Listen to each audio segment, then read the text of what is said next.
በስተመጨረሻም እነ ጆን ዳንኤል ከእስር እንዲፈቱ ትዕዛዝ ተሰጠ። ከአየር መንገድ ደህንነት ጋር ተያይዞ በወንጀል የተከሰሱት እነ ዮሐንስ ዳንኤል ከእስር እንዲፈቱ ትዕዛዝ ተሰጠ።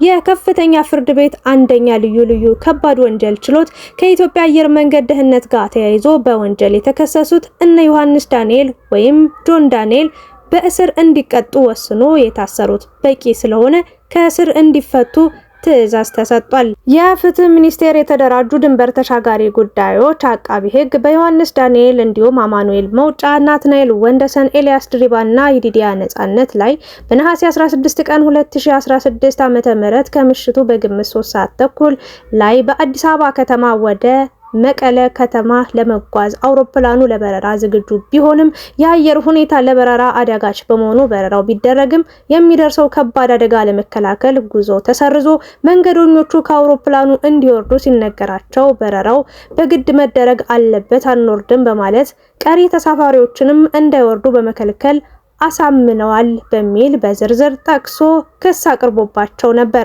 በተጨማሪም አቃቢ ህግ አንደኛ ተከሳሽ ጆን ዳንኤል ላይ በ3 ክስ የኮምፒውተር ወንጀል ለመቆጣጠር የወጣውን አዋጅ ቁጥር 958/2008 አንቀጽ 13 ንዑስ ቁጥር 3 ስር የተመለከተውን ድንጋጌ በመተላለፍ ክስተቱን ቲክታክ በተባለ ማህበራዊ ሚዲያ በተንቀሳቃሽ ምስል ቀርጾ በቀጥታ ስርጭት ማስተላለፍ የሚል ክስ አቅርቦበት ነበር። ተከሳሾቹ በተከሰሱበት የህግ አንቀጽ ጥፋተኛ የተባሉ ሲሆን ችሎቱ በዛሬው ዕለት በአቃቢ ህግ የቅጣት ማስረጃና የተከሳሾች የቅጣት ማቅለያ መርምሮ ውሳኔም አስተላልፏል። በዚህም ተከሳሾቹ የተከሰሱበት የህግ አንቀጽ ቀላል እስራትን የሚያስከትል በመሆኑ አንደኛ ተከሳሽ በ1 ዓመት ከ4 ወር፣ ሁለተኛ፣ ሶስተኛ እና ስድስተኛ ተከሳሾች በ8 ወር እንዲሁም አራተኛ ተከሳሽ በ10 ወር እስራት እንዲቀጡ ወስኗል።